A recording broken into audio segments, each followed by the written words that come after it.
Okay, you guys, so the next thing we are going to do is we are going to trim our text layers to match up where our English sound comes in. Okay, so you do that by selecting all your layers. So I used the shift key to select them all.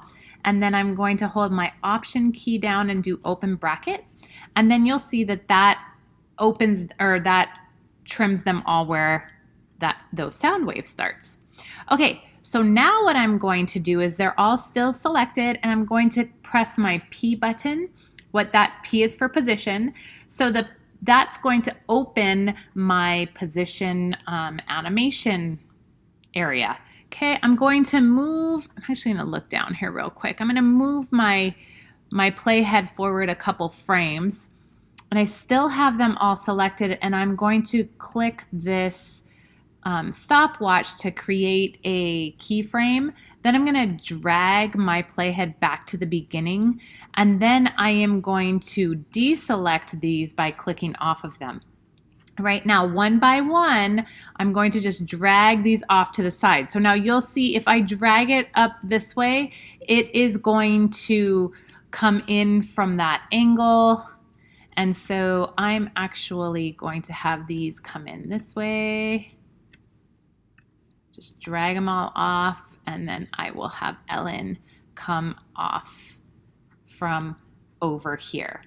Okay, so now that I have those kind of set up, what I have to do is I'm going to press P again. Well, first I'm going to select all those layers again. I'm going to press P again, and what that's going to do, that's going to close those, I call it a drawer, right? We're going to close that drawer, and I'm just going to line all of my text layers up now with my sound. So, hi. Hi. Oh, that looks kind of cool, doesn't it, you guys? All right, so hi, and then, oops, I need to make sure I deselect them. So hi is there, and then my, let's go here. If I hold my command down and grab my is here, my name, right? It's command key.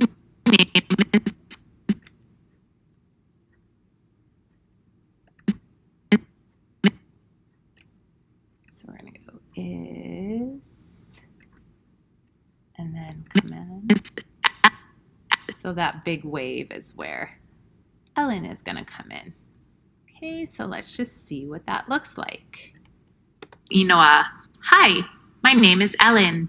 Okay, so they're coming in a little bit slow, so we need to learn how to fix that. But the first thing I'm going to do actually is trim this end now. So I'm going to select all of them, and then I'm going to press Option, close bracket.